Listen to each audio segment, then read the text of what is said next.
రాముడు సహస్రార స్థితిలో ఉన్నారు.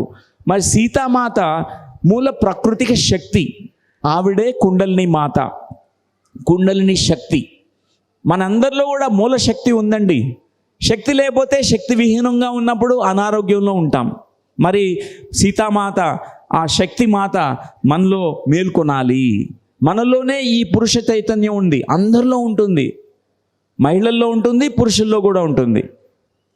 ఈ సహస్రార స్థితికి చేరుకోవాలి. ఈ మూల ప్రాకృతిక శక్తి ఏదైతే మూలాధారంలో ఉందో అది నిద్రాణంగా నిద్రపోతున్నటువంటి ఒక పాము రూపంలో 3.5 చుట్టలు చుట్టుకుని నిద్రపోతుంది. అది కాస్త ఈ శ్వాసని మనం పట్టుకొని గమనించినప్పుడు ఈ యొక్క మూల ప్రాకృతిక శక్తి మేల్కొల్పబడుతుంది.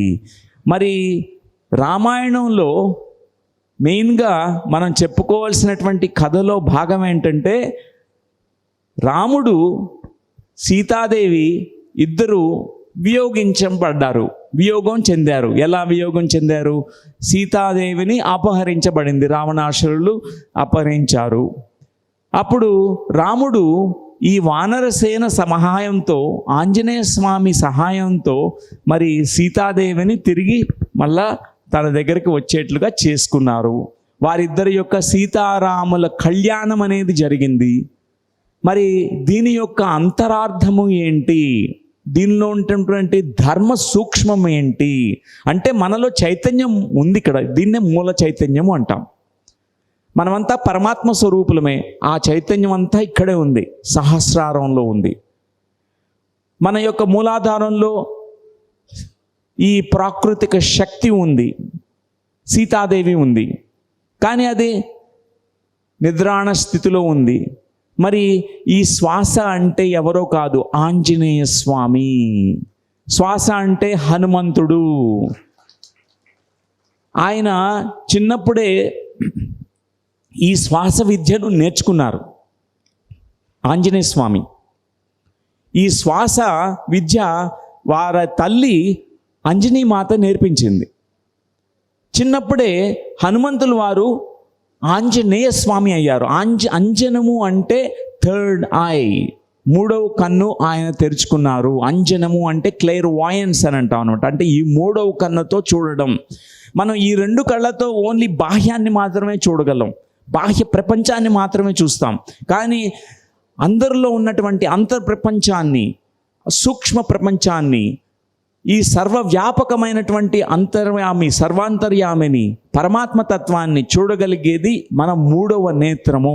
ఆంజనేయ స్వామికి ఆ 3వ నేత్రం ఓపెన్ అయింది. శ్వాస ద్వారా మన యొక్క ప్రాకృతికమైనటువంటి శక్తి, మూలాధారంలో ఉన్నటువంటి శక్తి, ఈ యొక్క పురుష చైతన్య ఏదైతే ఉందో సహస్రాల్లో, ఈ 2 కలవబడుతుంది. ఎవరైతే శ్వాస మీద ధ్యాస పెడతారో, ఆంజనేయ స్వామిలాగా సాధన చేస్తారో, వారు ఈ యొక్క కుండలిని శక్తి ఏదైతే ఉందో ఆటోమేటిక్గా, మీరేమి దాన్ని బలవంతంగా ఈ శక్తిని పైకి పంపించక్కర్లేదు, అది ఆటోమేటిక్, చాలా సహజంగానే ఆ శక్తి పైకి వెళ్ళి చేరాల్సిన స్థితిలోకి చేరుతుంది. ఈ యొక్క పురుష శక్తి, పురుష ప్రకృతుల యొక్క కలయికే ఈ సృష్టి. మనం అంటాం పురుషుడు అండ్ ప్రకృతి, ఈ 2 యొక్క కలయిక వల్లనే ఈ సర్వ సృష్టి ఏర్పడింది. పురుషుడు అంటే పురుష మేల్ అని కాదు, మ్యాన్ అని కాదు, అంటే మగవాడు అని కాదు ఇక్కడ అర్థం. పురుషుడు అంటే చైతన్యము, శక్తి అంటే మహిళ అని కాదు. శక్తి అంటే అందరిలో నిద్రాణంగా దాగి ఉన్నటువంటి ప్రకృతి యొక్క శక్తి, ప్రాకృతిక శక్తి అందరిలో ఉంది. ఈ 2 ఉన్నాయి, కానీ ఆ 2 కలయకుండా ఉన్నాయి. ఒకటేమంటే ఇక్కడ ఉంది సహస్రారంలో, ఇంకొకటి ఏంటంటే మన మూలాధార చక్రంలో ఉంది. శ్వాసని పట్టుకున్నప్పుడు ఈ 2 యొక్క కలయిక ఈ యొక్క థర్డ్ ఐలో, ఈ యొక్క జ్ఞాన నేత్రంలో జరుగుతుంది. అక్కడి నుంచి పైకి వెళ్ళి ఈ సహస్రార స్థితిలో సీతారాముల కళ్యాణము అని అంటాం, అర్ధనారీశ్వర తత్వము అని అంటాం. ఆ విధంగా ప్రతి ధ్యాని కూడా ఈ యొక్క గొప్ప గొప్ప ఫలితాన్ని పొందగలుగుతారు. శ్వాస ఎన్ని నేర్పిస్తుందంటే ఏబిసిడి నుంచి XYZ వరకు నేర్పించేస్తుందండి. ఆల్ఫా టు ఒమేగా అని అంటాం. A to Z వరకు నేర్పిస్తుంది. అంటే దాన్ని ఏం నేర్పిస్తుంది శ్వాస అనుకుంటాం, కానీ ప్రాక్టికల్ నాలెడ్జ్ అది.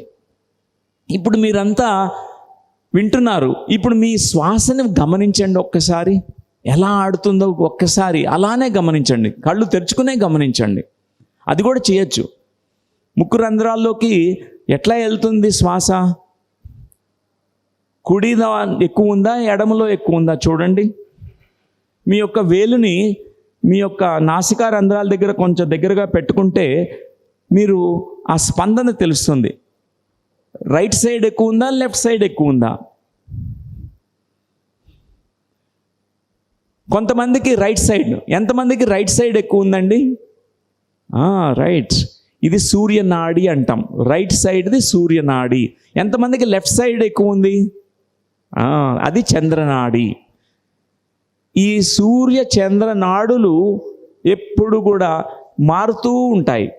ప్రతి 1.5 గంటకి ఒక్కసారి మార్పు వస్తుంది, షిఫ్ట్ అవుతుంది. ఒకవేళ అలా కాకుండా ఉందనుకోండి, ఏమవుతుందంటే కొన్ని జబ్బులు వస్తాయి మనకి. ఈ మారాలి. ధ్యానం చేసినప్పుడు ఏమవుతుందంటే ఈ రెండు ఈక్వల్ అయిపోతాయి. ఇది సూర్యనాడి లేదు, చంద్రనాడి లేదు, ఆ రెండు ఈక్వల్ అయిపోయి మనలో ఇంకొక నాడి ఉంది, సుషుమ్న నాడి.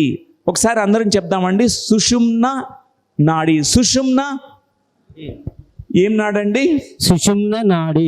వండర్ఫుల్. సుషుమ్న నాడి అది యాక్టివేట్ అవుతుంది.